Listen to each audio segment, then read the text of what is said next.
What's good, y'all? Today I want to talk about looking back to understand where you're going, using the past to determine the future. You know what I'm saying? Let that sink in. Using the past to determine the future. But before we get into that, let's do some house cleaning. Make sure you like, make sure you comment, make sure you subscribe, make sure you share, spread the gospel, let everybody get this good word that I'm bringing. We need more people. I need more subscribers. I need more likes. I need more comments. All of my people that's already doing that, I appreciate you. But, we need to keep it going, grow this thing on out. But it's going to do what it's supposed to do. So I'm going to just continue to do what I do and let it do what it do. Anyways, what I wanted to talk about was using the past to predict the future. A lot of times what you can do if you want to predict the future is look into the past. What do you mean by that? What I mean by that is if you study patterns and behaviors and trends, you can pretty much almost predict what somebody's going to do, because people are creatures of habit and we all follow the path of least resistance. The path of least resistance just means that we do what would be the easiest naturally. Now, you have some people that do what's harder naturally, but that's not normal. Most people will take the path of least resistance because it gets to the end result quicker, which isn't necessarily a bad thing, but it just simplifies people, And then you can also use that on many different scales. For example, businesses. When I was working at FYE years ago, the CD store, what we used to do is our manager used to get us targets and goals and numbers to hit against last year. So we had a successful day if we beat last year. And every day that we beat last year was, of course, a successful day. So if every day, theoretically, in a perfect world, we beat the year before, that means we did a better year than we did last year, because every day was better than the year prior, right? So, same thing with Bob Palmetto. What we did was we kept up with our records and we looked at what we did month to month and we compared it to what we did last month as far as houses. So, we had more houses to work with in, say, 2017 than we did 2016, then we had a better year. Of course, the money matters and the numbers matter, but, you calculate it by the day or the month.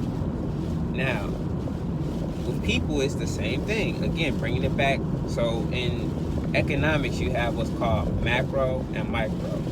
Macro is the whole picture. So when you talk about macroeconomics, you're talking about the entire world. You're talking about the states, or the United States, for example, or a country. When you're talking about microeconomics, you're talking about a neighborhood. You're talking about a person's individual business, their own finances, just to give you context. So in terms of people, when you're talking about a micro scale, you're talking about one person, two people, a smaller scale. When you talk about people on a macro level, you're talking on a higher level. Groups, countries, cities, huge cities. Okay, I just wanted to lay that foundation down because, thinking about the past to determine the future, you can literally do this with anybody. A prime example, the movie Thor, I think it was, it was Ragnarok. When Loki played a trick on Thor, I think they were trying to get off the planet because it was about to blow up or something, or there was a rebellion going on. Anyways, Loki was trying to play a trick on on Thor.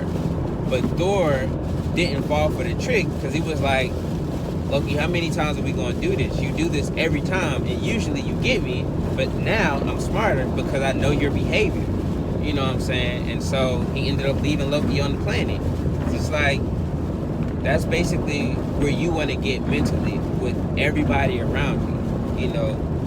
Your friends, your family, everybody. You got to make mental folders of these people and what they do, what their patterns are, and what their behaviors are. And then, Some of them you can try to change if they want to change, but most of them you just understand that is who they is because that's who they've been. They are who they are, excuse me, because that's who they've been conditioned to be.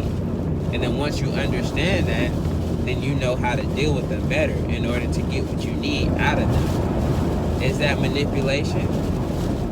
I'll let you determine that. I don't think manipulation is a bad thing, so let me say that. But, some people are iffy about that and they feel bad about it. And I don't think you should. I think you should do what you have to do to survive as long as it's within context of, your moral code or what you believe in or what you stand for. Because there's really some snakes and some sharks out there. And when you encounter these people, you have to know how to deal with them. Some of them may be your family, the people that I mentioned earlier, your friends, your cousins, your mom, your dad. These people may be predators. And you might be the prey, and you don't even realize it because you haven't studied their patterns and behaviors. But once you do that, and you understand, hey, my mom is XYZ, or my dad is XYZ, and you understand that and you learn that, it takes a big burden off of you because when things happen, you won't be surprised because you already saw them coming because you understand their behavior. When you go out and your lady is about to start tripping, you understand that because you understand her patterns and her behaviors. If I do this, then this is going to happen. It's just patterns and behaviors that you've taken from the past to predict the future. Then, that's on the micro level. Now, on the macro level, you can look at systems that are already in place, or policies that are already in place, procedures that are already put in place, and then you apply the same logic. Based on what I've seen in the past, if I do this, then this will happen. And just once you have that basic foundation, you can apply it to anything or anybody. I know that if I go to McDonald's and I ask for a number 2, I'm going to get a number 2. I'm going to go to the cash register. I'm going to pay for it. They're going to make it in the back. They're going to come and bring it to the front. I'm going to get it. If I overpaid, then I'm going to get my change. I'm going to get my receipt. And then that's it. If I'm at the drive-thru, I pay at the second window. I drive to the first window. I get my food. I make sure everything's good. And I dip out. It's a system. I know that that's going to happen because I've done it so many times in the past. It's going to do the same in the future. Now, there's these think tanks that do that for people collectively as a whole. Maybe one day we'll talk about whether you have free will or not. There's bunches and bunches and bunches of articles that say, we as human beings today, we don't even have free will because there's so much marketing. There's so many people that want us to do something. It's hard to even tell whether we own our own brains or not because we're so programmed to do certain things. For example, hairnets. I love this example because, it's just so simple. Most people think that people that work in restaurants wear hairnets because it's a health issue. It's not why people wear hairnets. People wear hairnets because a guy named Edward Bernays, who was Sigmund Freud's nephew, the stocking industry was going out of business. People weren't buying stockings anymore. Women weren't buying stockings anymore. So they went to him, Edward Bernays, to figure out how they could increase the value of stockings. And so he was like, all right, what you do is you take those same stockings, you tie them, and you cover up the hair of people that work in the food industry. You tell them that it's a safety hazard, it's protecting, the customer, and you make it mandatory. You make it a law. And boom, industry saved overnight. Now, instead of stockings, you have hairnets. And now, these people are able to, handle their business, keep business booming, make their money. Just that quick.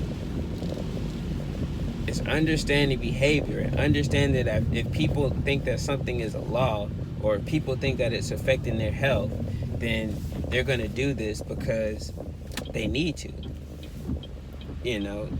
So it's been plenty times in my life personally where I've had to do it, whether it's been with a significant other, whether it's been with family, to just not argue with somebody because I already understand if I say this, then this is gonna happen. Or if I'm dealing with a certain character type of person, I understand what I need to say to get what I need out of them in order to move forward.